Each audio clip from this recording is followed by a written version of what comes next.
Bring the bottle.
Okay, guys, are we ready?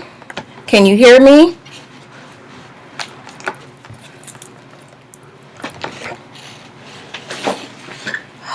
Unfortunately, I have to deal with this webcam again. Can you guys hear me? Oh God, please say yes. Oh, good. Let me see. All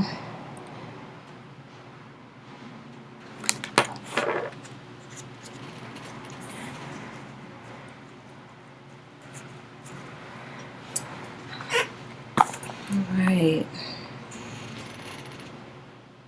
Okay, good. All right, all right. I'm nervous, guys. I'm really nervous.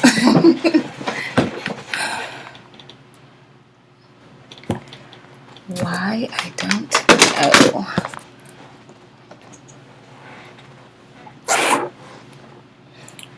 Okay. Now I want it.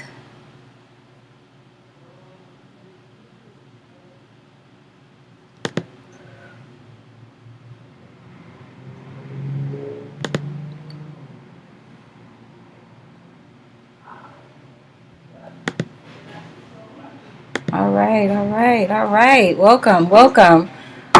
I'll begin in just a moment. If you can hear me, that means you can hear everything. Oh, Lord. Okay, okay.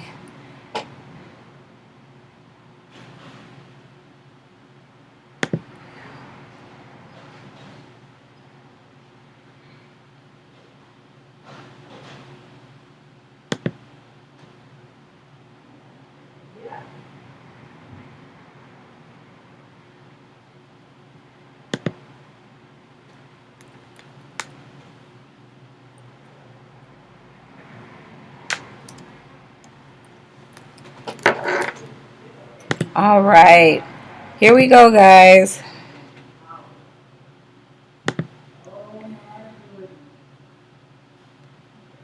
Oh, God, if I can figure it out.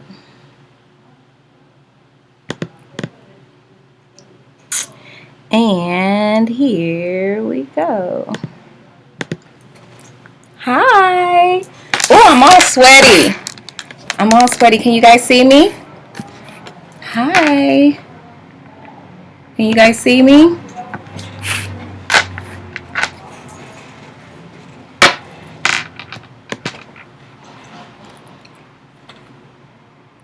Can you see me now? Can't see me. Oh, God. Don't say that. You still can't see me, guys? Yes, yes, yes. Okay, good. Hi. Hi, guys. Oh, I'm wounded right now. The story will come later, but as of right now, I am wounded. Hi, guys. Hi, everybody. Good to see you. I am so sweaty because I was frantically trying to get ready for today. I mean, for now, I had a lot of, let's see, I had a lot of stuff that I had to take care of, business-wise, before I could come on. Okay, I want to get a nice position. Okay, so I had a lot to take care of, a lot of pickups and drop-offs and all of that. So, thank you, Miss Beverly. I did it already. Oh, okay. So, now I am just, we have loved ones being dropped off right now and everything. So, I just wanted to make sure that I was prepared. I got my war wounds. I'm sweaty. But, hey, I'm here. How are you guys doing? I hope you guys are having a wonderful Tuesday, and I hope you guys can hear me loud and clear. Yeah, I'm not on the best camera. I'm still trying to figure this thing out, but hopefully you can see my work in progress. I worked really hard on this, so hopefully you guys appreciate it. And yeah, so of course you see what we're going to be talking about, how I got started in the funeral industry. And oh God, I wanted this to be a nice professional live stream for you guys. I want to give you guys the best content possible because that's what you deserve. So thank you so much for joining me. Thank you so much for waiting patiently. And I'm just going to go ahead and dive in. So how I got started in the funeral industry. Now, granted, when I was young, that was not my goal. That was not my desire. That was far from my mind. I never in a million years would have thought that I would be in this industry. My dream as a little girl was to be an entertainer.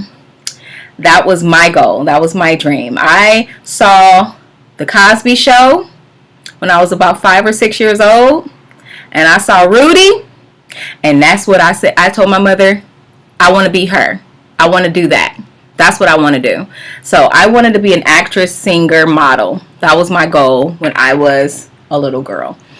And of course, when you get older, I mean, I tried to dabble into that industry. I tried really hard. I mean, from photo shoots, you know, headshots, going on to auditions, trying to be a background.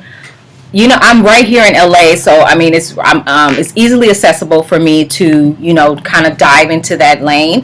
But I shouldn't say easily. I mean, I had access, you know, more so than anyone, you know, someone that's not here locally. But it was not easy, not at all. And when I became an adult, and, you know, when you're an adult, you want to live as an adult, you want to do adult things. And, you know, with that, with adulting comes bills. It comes responsibilities.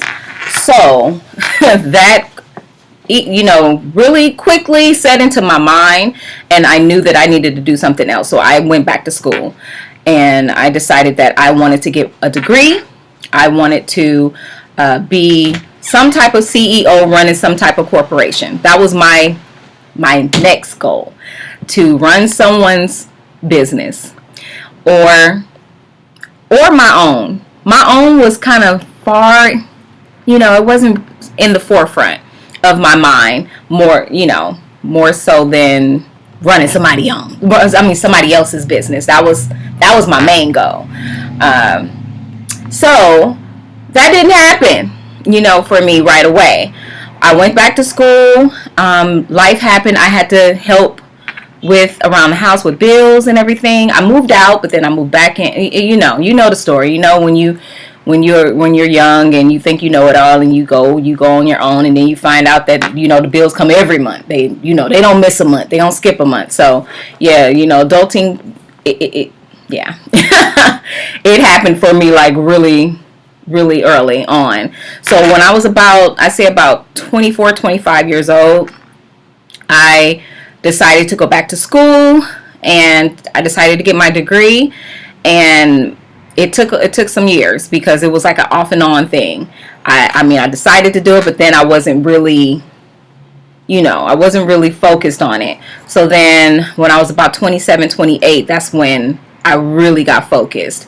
Got my degree in business, and while I was getting my degree in business, Miss Beverly, my mother, she was working in the funeral industry. Now, a lot of people don't know this, but a family member of mine had a funeral home briefly when I was in my 20s. She had a funeral home, and my mother helped her with her funeral home. And then towards the end, I started to help in the funeral home. But it was because of, y'all heard the story, it was because of a man. It was this man I was with. And yeah, I created a job for him. And when I created that job for him, and we parted ways, it catapulted into me taking over the job, because I was told that I couldn't do it and I wouldn't do it because I'm too prissy and all that stuff, and, you know, don't challenge me. So he challenged me, and, you know, challenge was accepted, and I started picking up loved ones. Yeah. So that's another story in itself. Actually, I think I spoke on that in a previous video, but I started picking up loved ones, and I started with my own family member's funeral home first, but then I started doing it for other funeral homes as well. And I did that for about 2 or 3 years while I was in school. And when I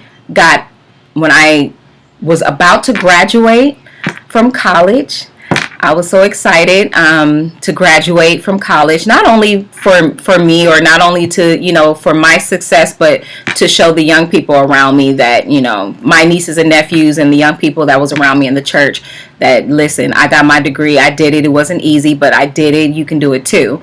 So that was one of my main goals. That was one of the things that really got me to focus. I had a lot of young people looking up to me. So that was the main reason that I just went ahead and just dived in and got my degree.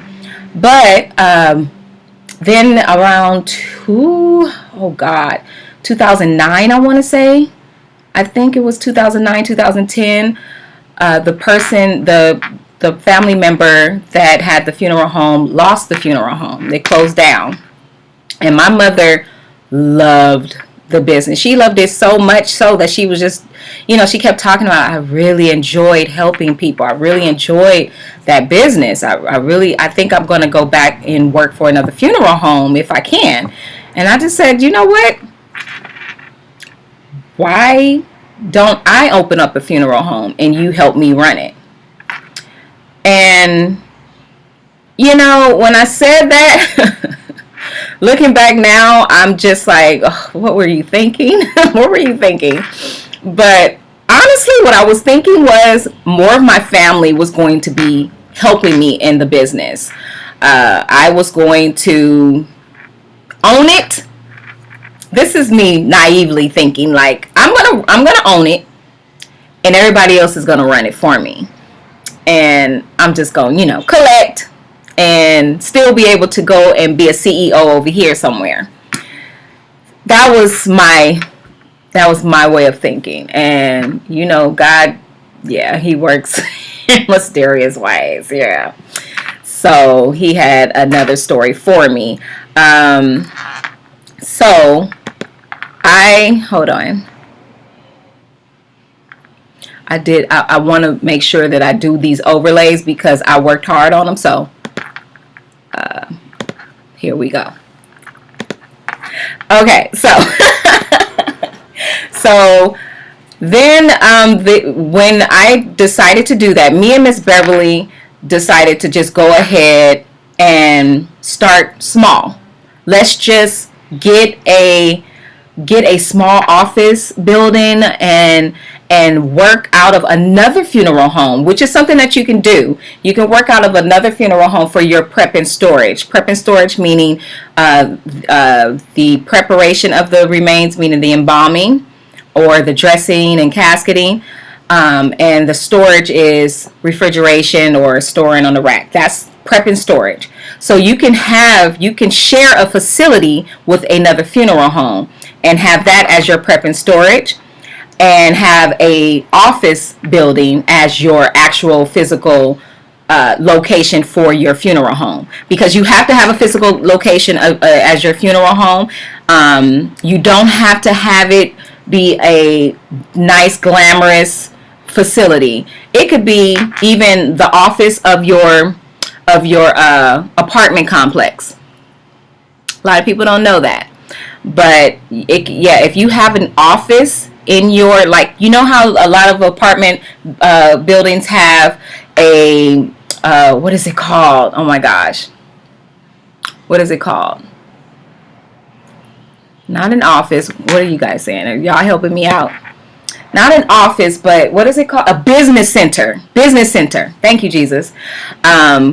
You can have that be your address for your funeral home and where you meet families. Now, granted, it might not be the best thing for you to do because of the fact that a lot of people is going to be turned off by that. But what you can do, which I know people that do this, they go and physically meet the family at another location, either at their home or some mutual location like a restaurant or whatever, and they do the arrangement process there. Now, I've done that before too. Even though I have my own facility, I've done that before. We used to go and meet families at their homes a lot. I mean, now I it's not safe, so we don't do it now, but we used to do it a lot. So that's something to think about, you guys, whoever is thinking about getting into this business. So the location was an issue for us in the beginning because the person that my family member that had a funeral home came to me and asked me to use the location that they had. They said, listen, because I'd rather let you guys use it, because otherwise I will lose everything in there. Now, they already had the refrigeration built in. They already had the equipment. They already had stuff set up. So it made sense to do that. But at the same time, they were shut down by the state. And I did not want, because I looked just like that person, I did not want that the state inspector to come in and think I was opening up this facility for them. I didn't want that. I didn't want that negativity, that negative connotation following me into my business. So, okay, I wanted to put this here because I'm actually recording you guys too. So anyways, I didn't want that negativity following me into my business. So I really did. I just stressed. I said, I really don't think that's a good idea. They're already going to assume that I am doing this for you, which that's not the case. We were already planning on doing this on our own. We were going to share with another facility and do it slowly. Have more of a humble beginning. This is already humble, but have more of a humble beginning and no overhead, pretty much no overhead, right? But they really was acting like, please, listen, I'd rather, I'm gonna lose everything if you don't do it, blah, blah, blah, whatever. So long story short, me and Miss Beverly decided to go ahead and give it a try and do it. And I really was naive in the process, guys. If you're trying to get into this industry, please be aware of the fact that, first of all, you're going to have a physical location in order to be able to get licensed. You have to have a physical location that already have your refrigeration, your equipment, all of that has to be set up in order for you to be able to get licensed to begin servicing the community, taking in loved ones. So with that in mind, after going ahead and settling on taking over the location, I was just like, you know what, that probably was a good idea, even though I could have still had made do with another facility that was already up and running and already had everything laid out. And, we still could have done well with that as well. And we would have had less overhead. Yeah, now I'm thinking about it, that would have been a better way to go. Anyways, we had this location, chose this location. This used to be a family member of mine's funeral home. And like I said, it got shut down, I think, around 2009 or 2010. I can't remember. So we took over this location, and we had to wait for the state inspector to come and inspect the building. State inspector came finally and inspected the building, and lo and behold, I did have issues with the state inspector from the start because I look just like I look and sound just like this family member of mine. And he immediately said, oh, so you opening this up for so and so? And I'm like, no, I'm not. I was prepared because I already knew that was going to happen. I was prepared. He gave me a little, we went back and forth a little bit, gave me a little bit of a hard time, but in the end, he couldn't do anything but approve our facility. But it took some time. It did take some time. It wasn't until we put the application in I want to say September, either the end of August or September of 2010, and we got licensed January 21st of 2011. So it took about 4 months. So working capital, I had none. I had zero. No working capital. I'm thinking going in, this is going to be a family business. I was going to call it the Roberts Family Mortuary. You guys are getting all the tea. I was going to call it the Roberts Family Mortuary because that's my grandmother's last name. Actually, is long story. Anyways, that's what I was going to call it because I wanted this to be my family business. I wanted this to be my family's legacy. That's what I was looking out for, my family. So then I got talked out of that. And so they said, no, choose a more, diverse name. Choose something it just goes with anybody. And I just said, well, I like the word exquisite. As you guys can tell, I love the word exquisite. So, yeah. So, Exquisite Family Mortuary that's how it came about. So that was in, like I said, that was in 2010 when we came up with the name. And we opened January 2011. Like I said, no working capital, nothing. Zilch.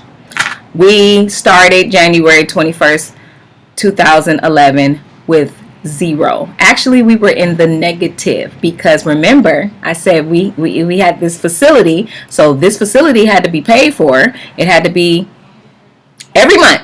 They still, the owner didn't say, oh, okay, we'll just wait till you get licensed. Well, technically he did because he didn't harass us for the money. He knew we were kind of good for it. My family member had built a rapport with him, and my mother did as well. So he loves my mom. So thankfully he didn't harass us for the money. But here was January 21st, 2011. We were in the negative. We were in a negative by a lot of thousands. And we had no one knowing who we were. We had no one checking for us as far as a funeral business. That was not our lane originally. So our hands was kind of tied. So guess what I did? I allowed somebody to come into my business that should not have been in my business. Now, I knew this person to be a person that conducted business in a poor manner and actually went to jail for conducting business in a poor manner in this industry. And I was told by a family member, because I was trusting my family member, that this person was reformed. Oh no, they do everything by the book. They learn a lesson. I will keep an eye. I will make sure that everything is good. And because I trust my family member, because I looked up to this person, and I still do to this day, I took their word for it. And because no one was calling our number, our phones were not ringing for mortuary business, and we needed finances to pay the bills. The devil was at my door. Oh, did I say that? Oh, and we live. with I say one or two or three. It was like, I think it wasn't one. It was either two or three deceased loved ones. And I was like, the day we opened, you guys, the day we got licensed, they were at my door with loved ones. So I'm just like, oh my God, what should I do? And me and Miss Beverly, my mother, we were going back and forth. We was just like, because she was like, ain't nothing, we don't have any business coming in. We need the money. So anyway, reluctantly, we let them do what they did. And what they did was a lot, you guys. It's another long story, so I'm not going to get into that. But we had a lot of back and forth with my family member and this person, this individual that I allowed to come in. And just be careful who you allow into your business, regardless of what they can offer you, because all money is not good money, guys. All money is not good money. And we had to learn that the hard way, because when I parted ways with this individual, a year and a half later, they had left me in a very extreme amount of debt in my name, because the business, I was sole proprietor. So left me in a lot of debt. So just be careful who you, in any business, you guys, vet out whoever it is that you are wanting to hire. Vet them out. Do a background check. Do your own research, because I'm telling you, I had to learn the hard way, and actually more than once. So yeah. So after that, after we parted ways, and after this individual told me when we parted ways to my face that I will never make it without them. That was in 2012. So, well, I guess, didn't know what they were talking about, right? So, where am I? Where am I, y'all? Okay, so then, all right, did I do that right? No, I did not. Okay, hold on. There we go.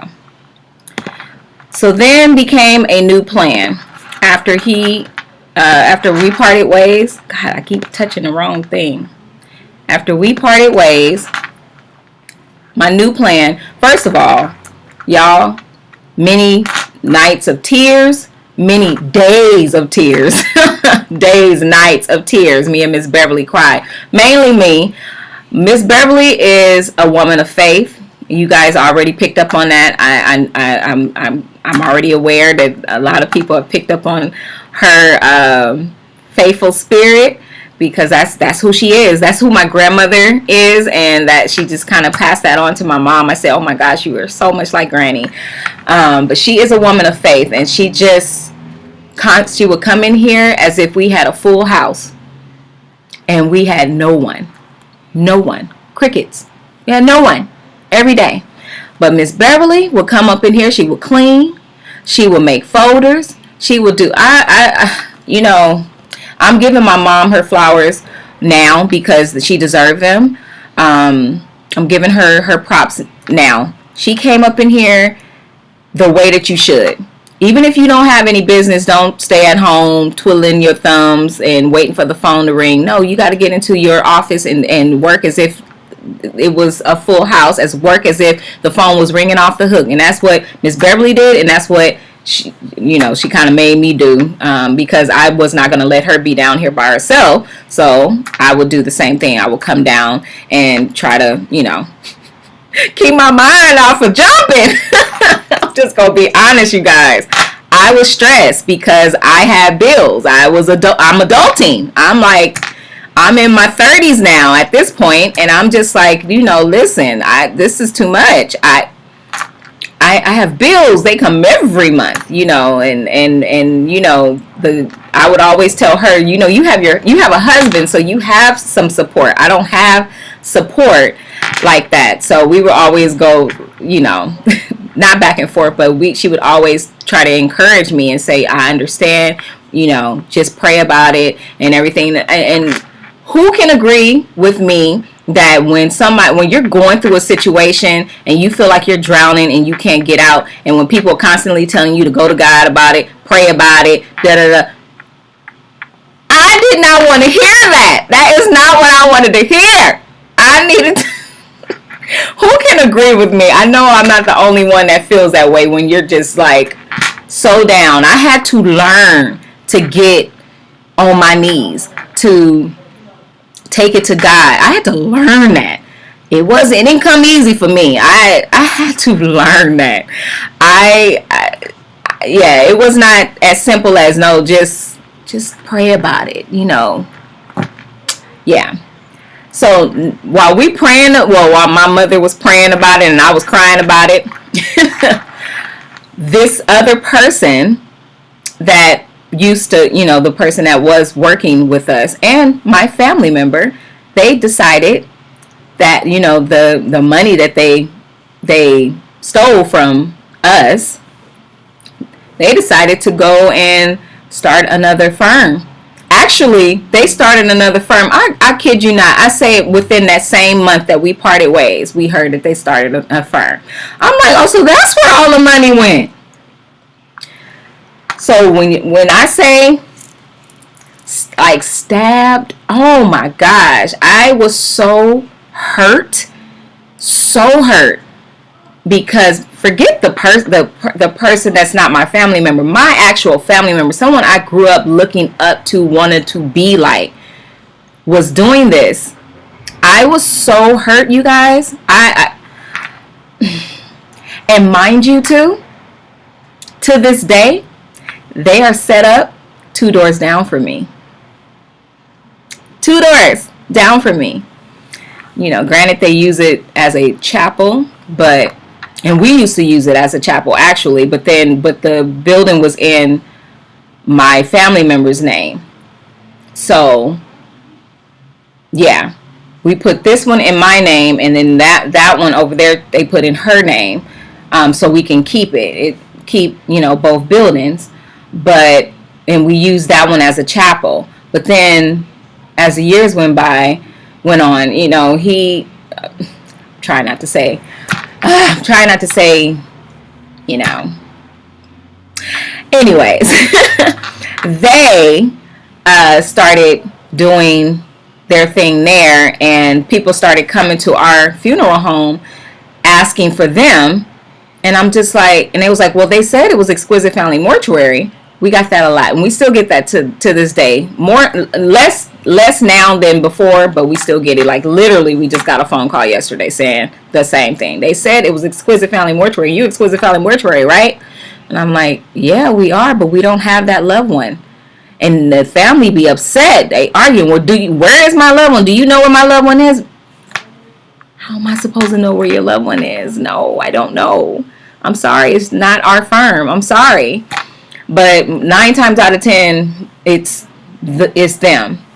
And how they're getting away with it is because they say that they're using that building as a chapel.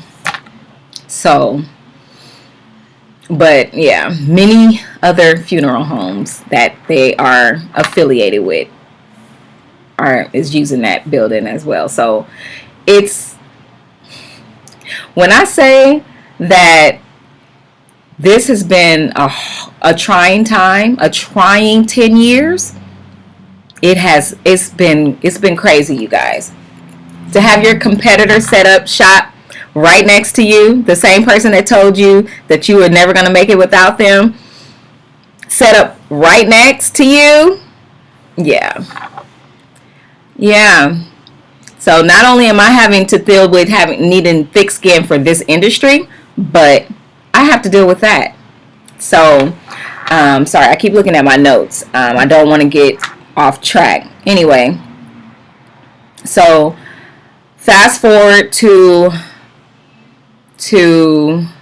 about 2015 or 2016, we started to get business. We started to get a name out. People started to know our name. Mind you, in the midst of it all, I'm having to put out fires because this individual had told everybody that they were the owner of my funeral home. They were the owner and all this stuff. So I had parted ways with this person, but they left a negative, our business had a negative name. People, it was like a bad taste in people's mouth, Exquisite, already, because they racked up bills, did not pay, purchased caskets, did not pay, purchased flowers, did not pay on credit. Just was racked, you know. In this industry, you can do that. You can get caskets on you know, and they will bill you later. You can get flowers, they will bill you later. You can get urns, they will bill you later. So that's what this person was doing, but was not paying later. So left me in a lot of debt, and with a lot of people not liking us, did not want to work with us. To this day, one casket company we cannot work with at all because they racked up a bill in 5 digits, and we couldn't afford to pay for it. I was just like, listen, he took the money, and he has such a bad rep in the industry that they knew that I wasn't, we wasn't lying, but they still wanted their money. You know what I mean? And I can understand that, but we there was nothing I could do. We didn't have it. So I had to rebuild Exquisite. At one point, me and Miss Beverly was thinking about considering changing the name because that's how bad it was. And I was considering filing bankruptcy because I was in a lot of debt because I was a sole proprietor at that time. But then we met someone that was able to get us incorporated, and it kind of hid me for a while.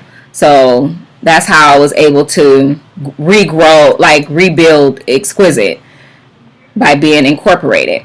So the new plan was to try to rebuild Exquisite, was to try to start to softly advertise. There's a very strategic way that you have to advertise this business. People don't want it thrown in their face and everything. So I thought, you know what? The best way to do this is to get some flyers. So what I did was I made some flyers. And I said, you know what? We need to get these in the churches.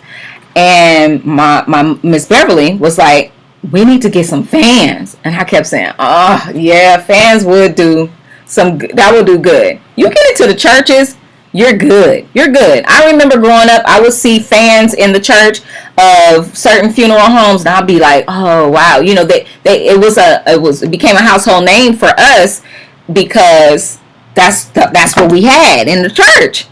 So we got to know Harrison Ross, and we got to know Adams Funeral Home. And people in LA, if you're from LA, you know those funeral homes. So we got to know them because we had fans. Yeah. So I said, I can't afford to get flyers and fans. Ding, ding, ding, ding, ding. That intelligent bulb goes off. That light goes off in my head. I'm going to make these into fans. That's what I did. So what I did was I put a stick on the back, glue stick on the back, and these became fans.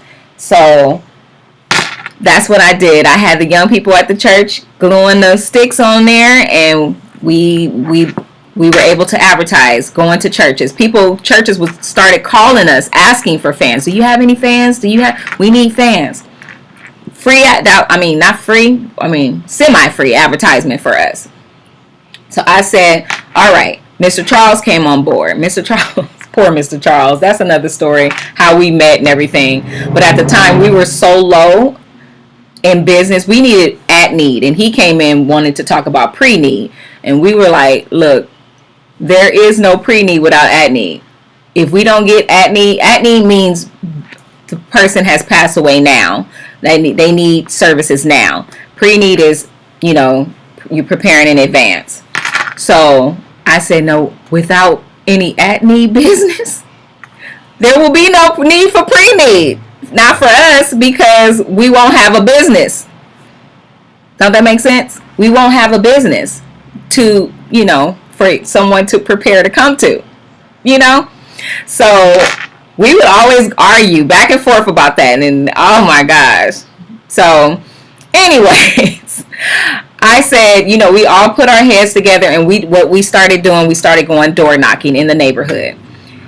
Bless Mr. Charles Hart and Miss Beverly. We went door knocking. You guys, that was the most humbling experience, to go door to door, have doors slammed in our face, or have people hiding behind the curtain, not trying to open the door. They think we Jehovah's Witnesses or something. No disrespect to Jehovah's Witnesses, you guys. None. Sorry. Oh, I'm live. Lord, I can't take it back. No disrespect to Jehovah's Witnesses. God bless you guys. But yeah, people would just turn against us or whatever. And some people were very receptive, but people don't want to hear about death. They don't want to be thinking about the afterlife, or them dying, or their loved ones dying. They don't want to think about that.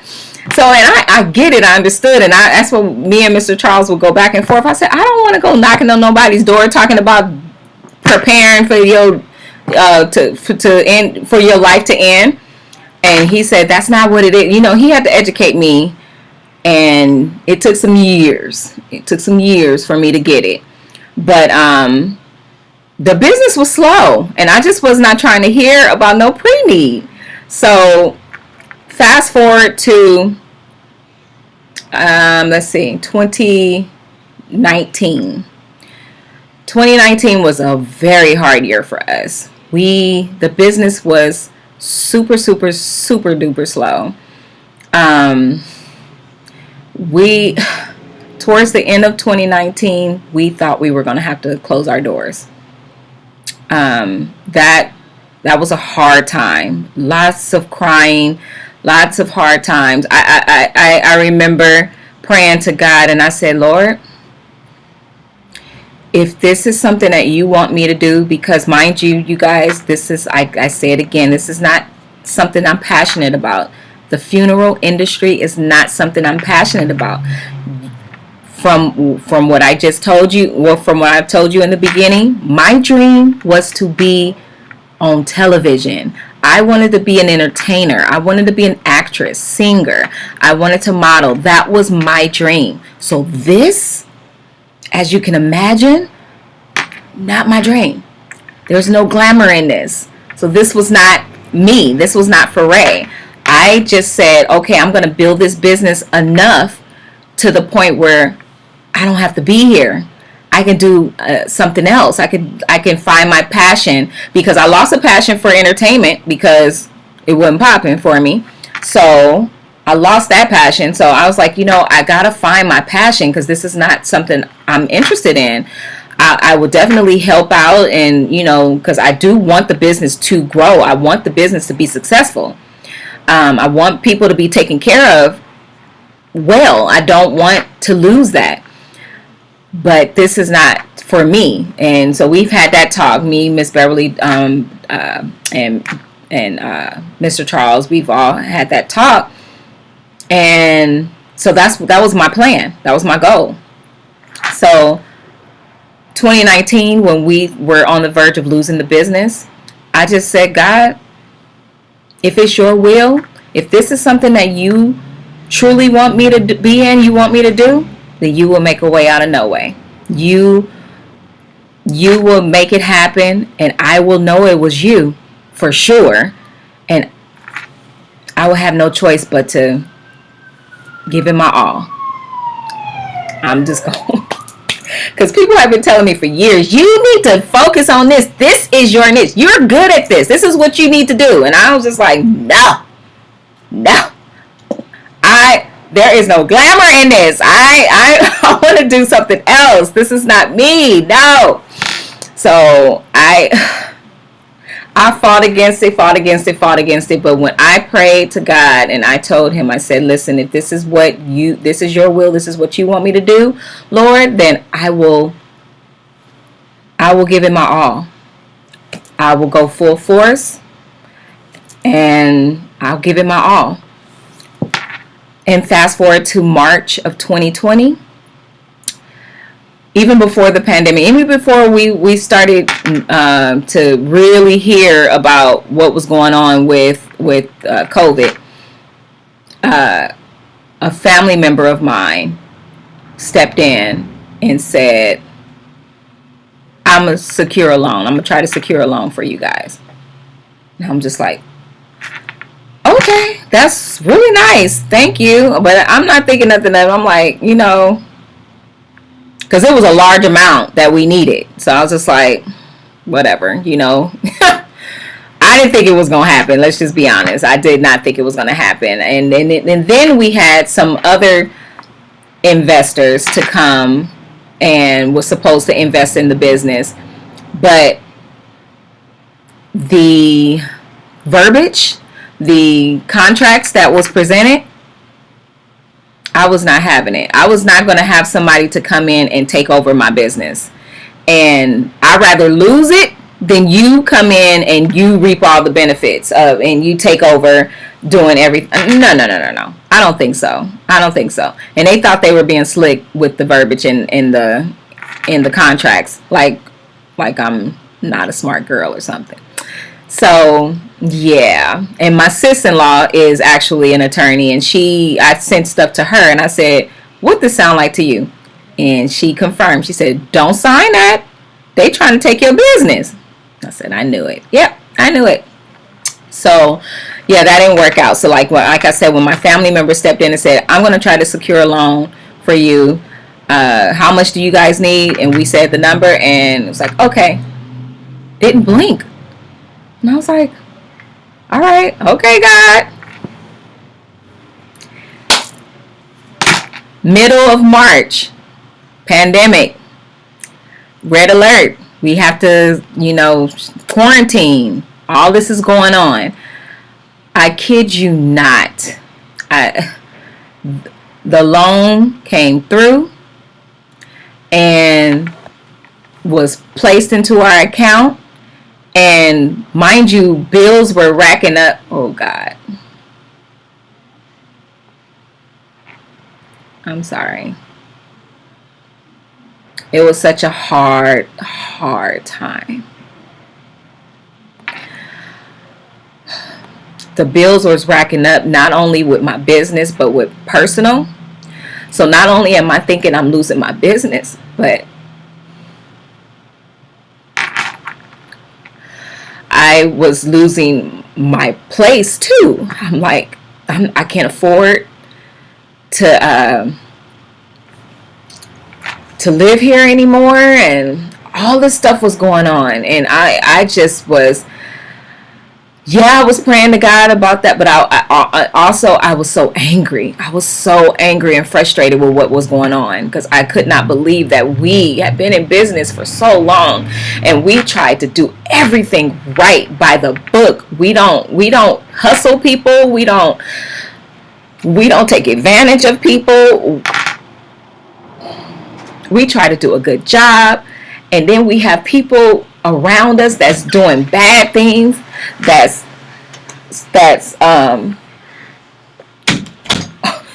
brought me tissue, that's doing bad things and getting by and succeeding. I'm sorry. And I questioned God. I was like, I don't understand. I don't get it, because it's not just me, it's Miss Beverly too, and she serves you, she loves you, why are you doing this to us? I didn't get it. I didn't understand why we were suffering. I didn't get it. I said, but you letting them succeed. They're constantly succeeding. I don't understand. And they do questionable things. I don't understand.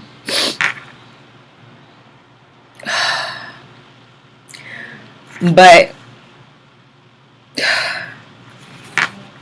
God came through. We were able to save the business. And at the same time, guys, I ended up having to move. I moved it's a long story.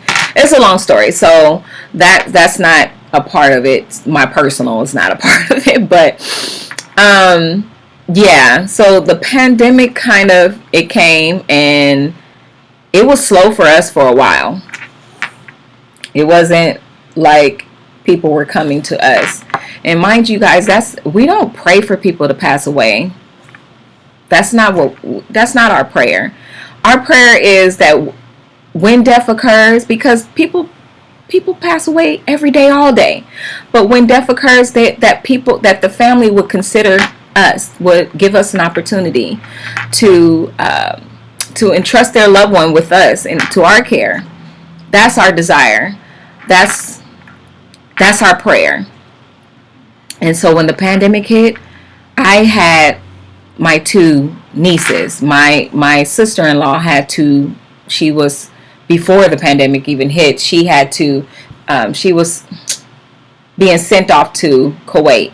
So I had already knew in March I had signed on to be able to be a caregiver for my two little nieces. And at the time they were 1 and turning 3. The 1-year-old, my baby, my heart, Naraya, she had just turned 1 year old, and then her sister Robin was turning 3 in April. So I knew in March that I was going to have the girls. So because business was slow, it was like, no big deal. But then, business started to pick up a little. It started to pick up a little for us. But it wasn't until the end of 2020 when things started to really look up. And I hate to say it, but it was because the surge happened with LA County, with people passing away. Not only the end of the year, and the beginning of the year are the times that the mortuary is the most busy, because the climate change, it gets a little colder, and with that a lot of elderly people pass away and everything. So business kind of rises around the end of the year, the beginning of the year anyway. But never was I ever expecting it to be the way it was this past year. Like, wow, man, we were turning people away. That's how busy it was. We had loved ones. We couldn't even accept any more loved ones because we were so full. And it just, I'm gonna cry again.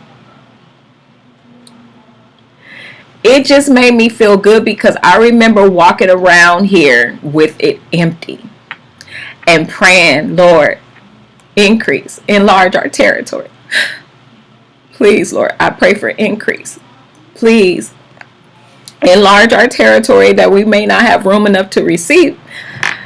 And you guys, God, like they said, he may not come when you want him, or when you want him to, but he's always on time. Oh my gosh. Like I said, not happy that people lost their lives at all. But because of the situation, because every funeral home was so full, people were desperate.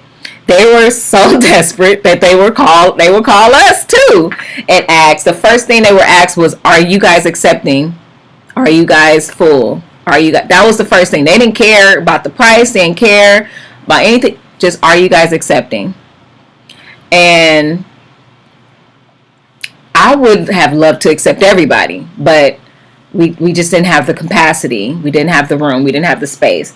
Not only that, I'm sorry, guys. Go back to March of 2020.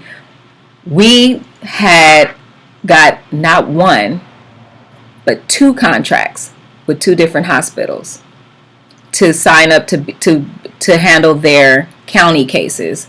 Loved ones that are unclaimed, that need to be processed to the morgue. So we got 2 contracts with 2 different hospitals, and then a third hospital was asking us as well. And I kept saying, "Oh my God, we're not going to have any room." So that's how we got through 2020 with a lot of county cases. Going back, I'm sorry, guys. So yes, we did in 2020 because of the contracts. That's how we really got through 2020. But then the end of the year came and that surge hit, and we were overflow. Not only with county cases, but with loved ones that needed needed services. And I was just like, and I would quickly tell my staff, no, don't complain. Stop complaining. This is what we pray for. This is what we ask for. This is what I prayed for. This is what I asked for. I saw the place. I envisioned the place full to where we could not even get in. And that's what happened. That's what happened. God came through. He showed me that I got you. I got you. So now the goal. I'm working on a new goal, guys. With the pandemic came you guys. I saw what was going on around me. All of the not only was we going through a pandemic, but it was such an epidemic going on with the surge with the amount of people who were passing. And I would go into the hospitals and I would see with my own eyes what was going on. I would go into the coroner's office and I would see with my own eyes what was going on. And I felt like you guys needed to be privy to that, because I felt like if people knew what was going on, I don't care how this virus got here. I don't care if, it was man-made, whatever. People were dying. They were losing their lives in numbers. You guys, in numbers. Households losing more than one person. It was happening. I go to the containers full of our loved ones. I felt like you guys needed to know. You needed to see what was going on as much as I could possibly show.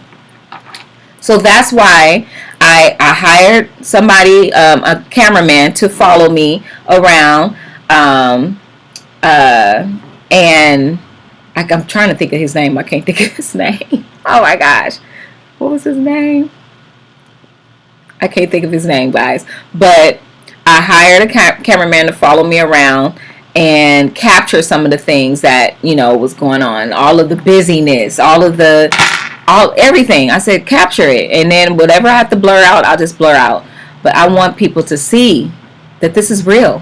This is real. This is not a joke. This is not a game. You need to protect yourself. Do what you need to do to protect yourself so that you don't get this virus, and don't be so reckless in your social gatherings and whatever you do and whatever your social activities are. So I didn't know what was going to come of it. I didn't even know if anybody was going to watch the video, because I would put a video out back in the day and no one. It would be crickets. I wouldn't get many people watching my videos. So then when these videos came out and the numbers it was there, I was like, wow, they're really interested in this. So now today I am the funeral home owner of Exquisite Family Mortuary, and my goal is to expand this business. I want to, in the very near future, expand this business, and I want to grow this business to the point where we can take it to different states. We can have it exquisite in Louisiana. We can have it exquisite in Texas. We can have it exquisite in Atlanta. We can have it exquisite anywhere. Grow it to the point where more people can be helped, because that was our original goal. And that's why we're still here, guys. Our prices are very affordable. We're not trying to gouge our families. We're trying to lay their loved ones to rest in the best way possible and give them the best quality service without them having to break the bank. And that's what I want to continue to do. Now, mind you, as stuff increases over time, we have to increase our prices over. That's just the way it goes. But I think we're still competitively priced as far as our competitors. With our competitors, I think we're affordable. I know that because people come to us and say, oh my gosh, your prices are so good. So I want to build this channel. I want to grow the community of this channel. I'm a one-woman show right now with this channel, guys. So I am the business owner, so I do wear a lot of hats here. But with this, I found passion. I found a new passion, and that's with YouTubing, with you guys, and giving you guys content. But I get no sleep. I don't get much sleep, but that's not on it. It's not because of you guys, but it's because my mind is going constantly all the time. So I have great things to come for this channel. I have so many ideas, so many things that I plan on doing. It's just executing them. It's just getting the help to be able to execute them. So I thank you guys for your love and your support.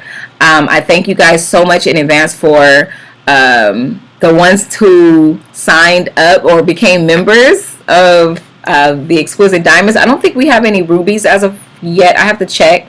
But I know that we do have some diamonds. And I wanted to, oh God, I wanted to do a shout out to my diamonds. And I did not set that up. I am so sorry, guys. I did not screenshot that.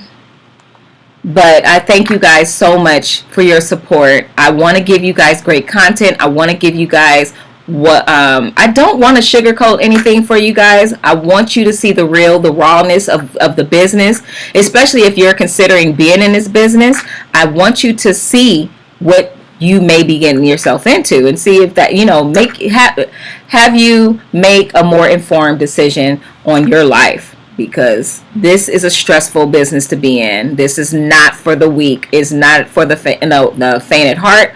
Did I say that right? You have to be able to have very strong, what is it? Confidence. And no, that's not what I was saying. Y'all know I lose my train of thought a lot. But you have to be a strong person in this industry. Let's just say that. I hate when I do that. And then I'll look back on it and say, that's what you were saying such and such, and it'll come back to me. It'll come to me later. But anyways, I hope to be able to give you guys what you so deserve, especially the ones that took the time out to, you know, become a diamond. That you guys. I'm so grateful. I'm so humbled and I'm so grateful. But then I'm nervous because I'm like, I want to give them good content and I want to give it to them on a regular basis, but it's only one of me. So I hope you can understand that.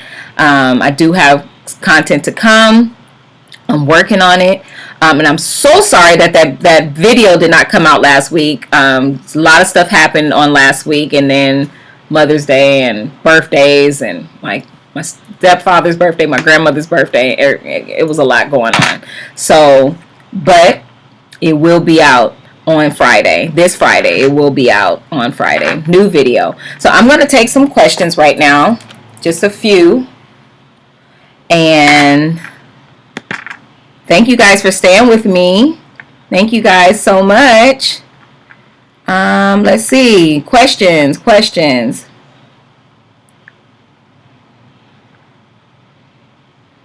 Anybody have a question? Okay, you guys are vibing with each other. I love that.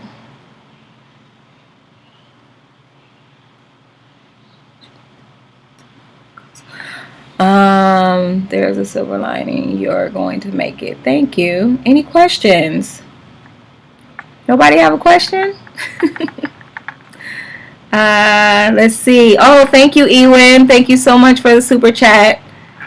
Thank you. Speaking positivity and blessings for your business in 2021 and beyond. I appreciate that so very much. Thank you, Ewan. And Ewan is one of my diamonds. So thank you so much.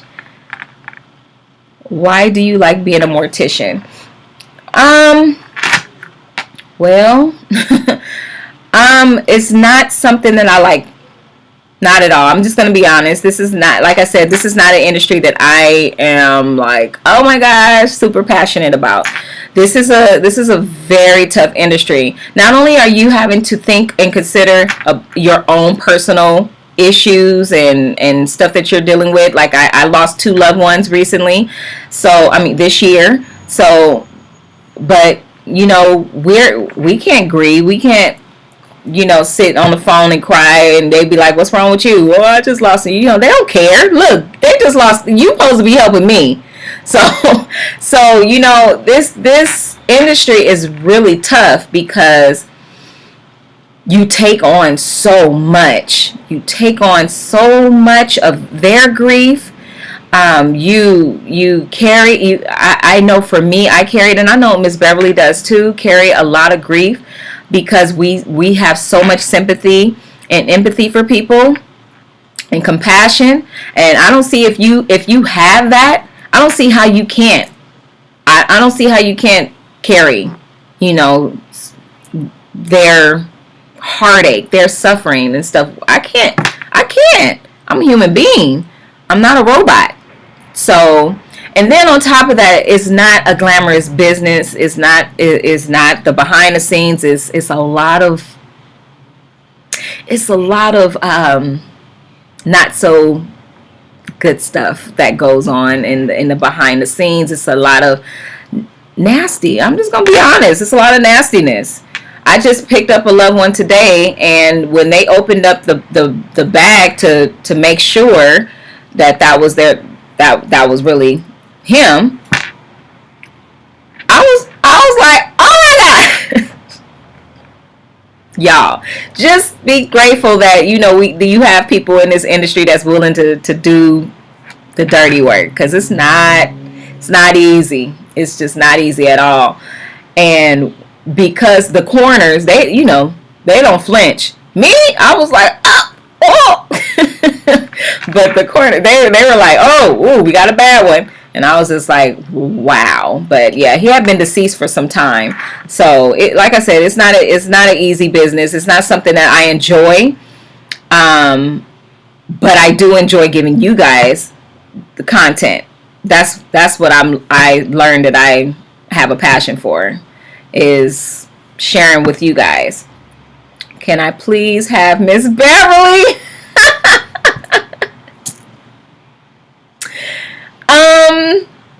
I will share her with you, Crystal. Is it Crystal or Raven? Whichever one of you guys. I could share her with you all. That is so funny. Can I please have Miss Beverly? That's so sweet. Oh my goodness.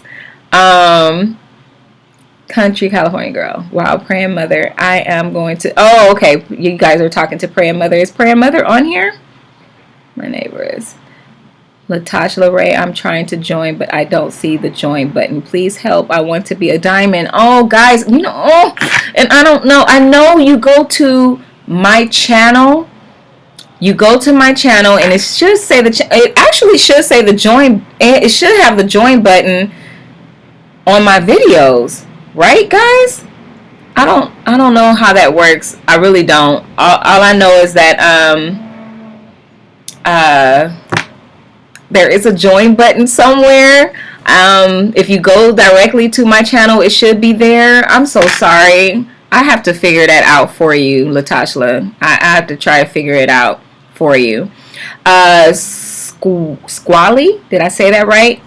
I know you are one of my faithful followers. I appreciate you. Thank you so much for your kind words, your messages to me, and thank you so much for becoming a new member. Thank you.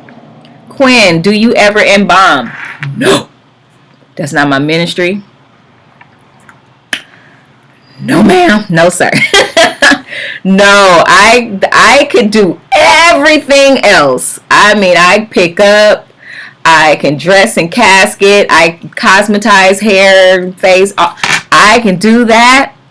Meet with the families, I direct the service, all of that. I cannot do the embalming process. I can't even watch it. No, not my ministry. So no, I'm squeamish. That's something I can't do. No. Anatomy was not my favorite subject. So let's see. Will we get to see you all do any type of prep work on this channel? Thank you. On this channel, if you become a member, my members, yes, I have started to show more of the behind the scenes that I'm not able to show to the public. So unfortunately, I can't show it to the public because I can't. So, but yes, you become a member of the Diamonds, Exquisite Diamonds videos are coming out. Actually, I just recorded a video of us rebagging loved ones, body bags, putting them in body bags. So, I mean, yeah, you'll see more of the behind the scenes that I can't show to the public. So, How do you feel, Dee Dee, how do you feel most people should address making arrangements for any loved ones when it's a taboo subject for most? That's hard. And it's, I guess it's relative because it's different for everybody. I say approach it delicately. I know a lot of people, I know a lot of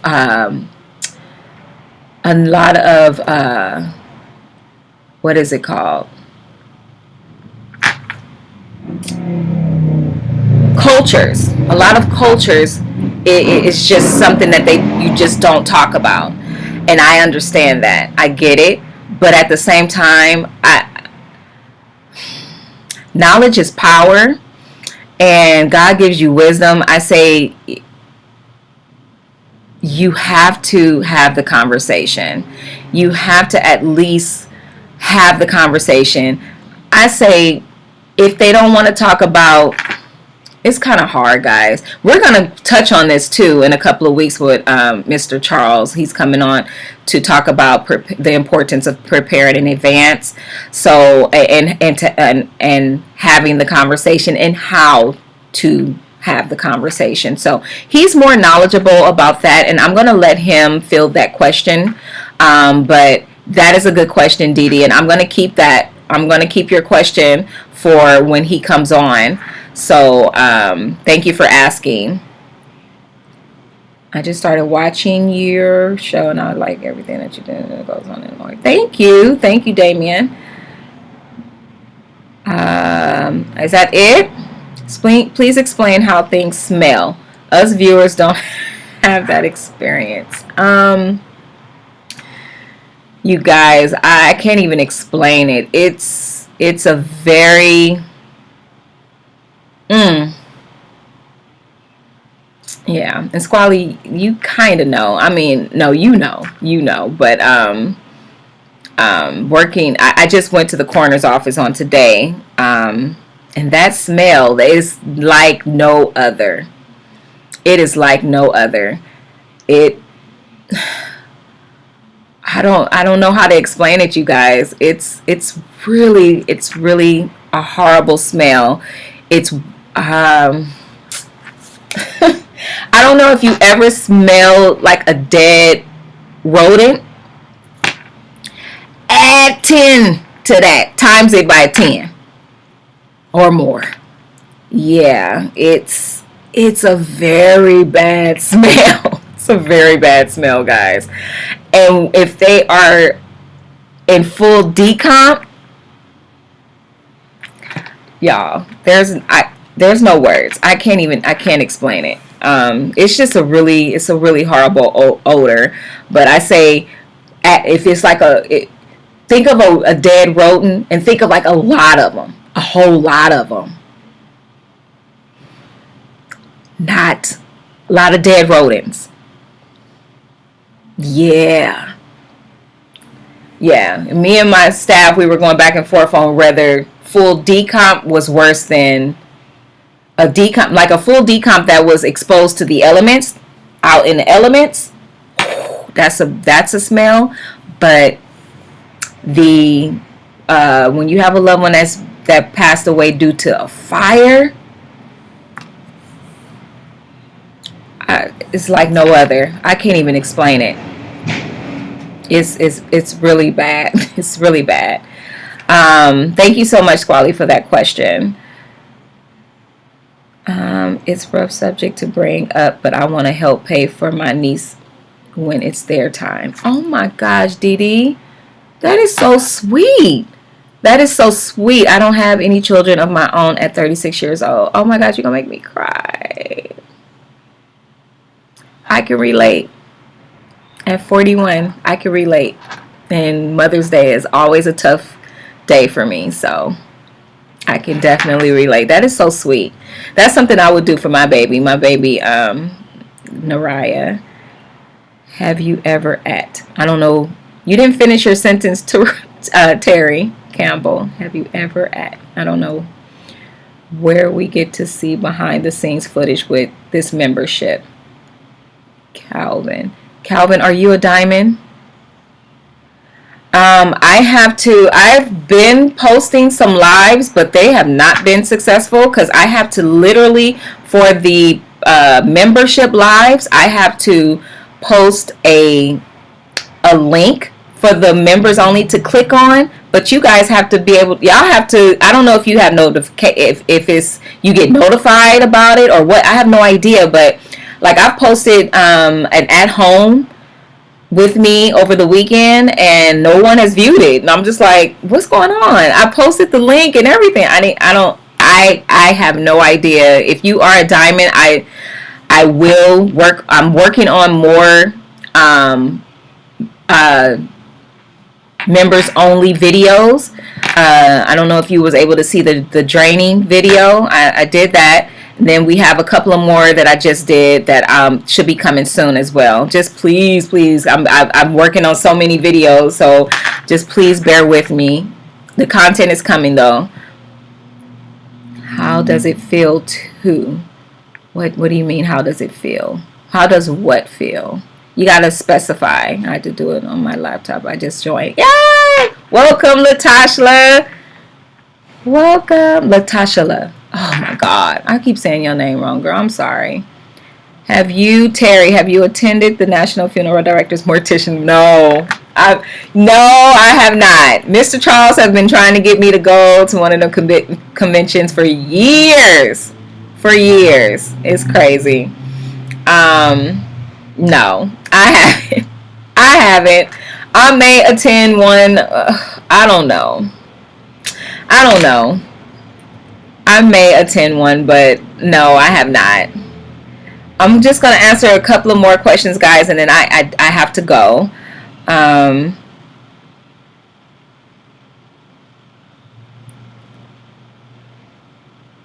does it feel to have 5K subscribers? It feels awesome, Joshua. Thank you so much. Thank you, guys. I've been waiting to hit that 5K forever, and it was just trickling, and I was like, oh, what in the world? But I feel great. I feel great about that. I mean, I'm humbled. I'm totally humbled. But it's awesome. I thank you guys so much. What do you recommend for pre-planning? Rodney, please stay tuned. Mr. Charles, he will be coming up not next week. Miss Beverly, you guys, Raven, y'all be able to get Miss Beverly next week. She's coming up next week. But Mr. Charles is coming up the week after. So he's going to be talking about preparing in advance and how to prepare in advance, talking about your estates, your wills and trusts, all of that. So he's going to go over that in depth. If you want to talk to Mr. Charles one-on-one, visit my description box, and his information is there. And he not only prepares or pre-plans for our funeral home, but he does it all around. So wherever you are, don't think that you can't talk to him about it. He could definitely help you wherever you are, whatever state you're in. Latasha, welcome, Diamond. Welcome. Oh, Johnny. Thank you, Johnny. Welcome. Oh, and you're excited. Thank you. You guys, I'm so humbled. I am so humbled. Thank you so much. Okay. I gotta go, guys. Y'all get more and more. Okay, where's the diamond membership? Is that the $10? Yeah, it's the $9.99 one. The diamond one, Calvin, is the $9.99 one. You guys are so awesome. I'm going to go back through the chat and read all of the chats. I thank everyone for 52 likes, and I thank that one for the dislike. I got one dislike. Thank you. Everybody's not going to love you. Everybody's not going to like what you have to bring. So I understand that. I get it. And I'm learning that. I got to have tough skin if I'm going to be on this YouTube. So I appreciate you guys for joining me and for bearing with me. It's going to get better. I'm going to try to make Miss Beverly's live on next week even better than mine.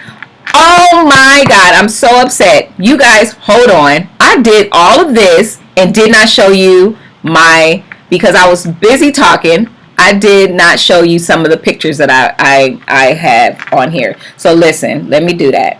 Let me show you the pictures. So this is a picture of me and John on a service. You guys know John. He's my driver. And this is us back in the day on a service. This is one of my first funerals that I had to direct way back in the day. I can't even remember when this was, but it was way back in the day. And yeah, the problem with this one, it brings back such negative memories, such bad memories for me, because the family took us through. After everything was rendered and said and done, the family took us through. But to God be the glory. It's all good. This is me and my bestie, my mom, Miss Beverly. Let's see. This is me and my bestie again. Can y'all tell that we besties? Like, this is my best friend, my mommy, Miss Beverly. Yeah, I'll share it with you guys. Can't give her to you, but I'll share it with you guys.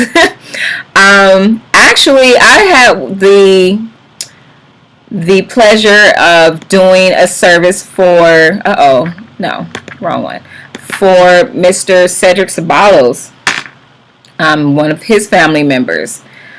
I kept looking at him. I was like, I know him. I know. And then when he said his name, I was like, I knew him.